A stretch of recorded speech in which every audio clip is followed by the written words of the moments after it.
minsan akala natin ang kabutihan ng Diyos ay nakadepende sa nangyayari sa ating buhay. Na kapag may maraming blessing, mabuti ang Diyos. Kapag kukunti ang blessing, kunti ang kabutihan ng Diyos.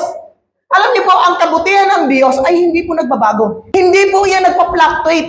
Kagaya po ng pag-ibig niya sa atin, minahal ka ng Diyos noon, yung pagmamahal niya sa iyo noon hanggang ngayon ay hindi nagbabago.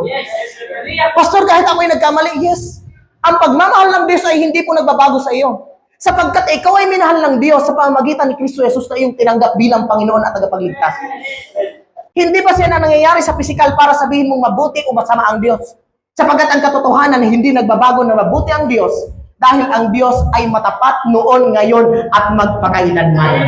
Ang relasyon natin sa Diyos kailanman ay hindi mapuputol. Kahit ikaw ay mamatay, ngayon mismo ora mismo, hindi mapuputol ang relasyon mo sa Diyos kahit sa kabilang buhay, magulang mo siya. Alam niyo po ba, sabi ng Bible sa mag-aasawa, alam ba kami ni Mrs.?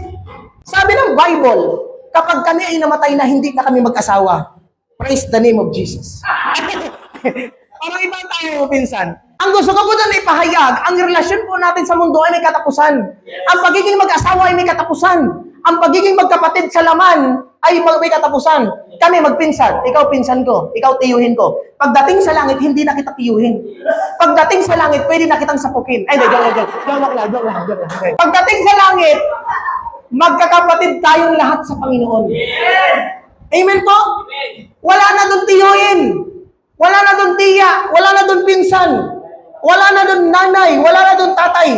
Sabi ng Bible, lahat tayo ay magiging katulad ng anghel. Ibig sabihin, pag ikaw ay namatay, pag sinabing katulad ng anghel, wala kang kasarian. Kaya, ang relasyon na kailanman ay hindi mapuputol, ang relasyon na hindi kailanman magtatapos, ay yung relasyon natin, na tinanggap natin, na bunga ng pakikipag-isa mo kay Kristo Jesus. Ang pagpuri sa Diyos, ang pagsamba sa Diyos, ay dahil sa kabutihan ng Diyos na iyong naranasan. Na alam mo, na kahit marami kang palya sa buhay, minahal ka pa rin ng Diyos.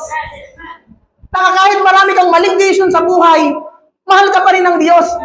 Na kahit alam mo sa sarili mo na hindi ka perfecto, mahal ka pa rin ng Diyos.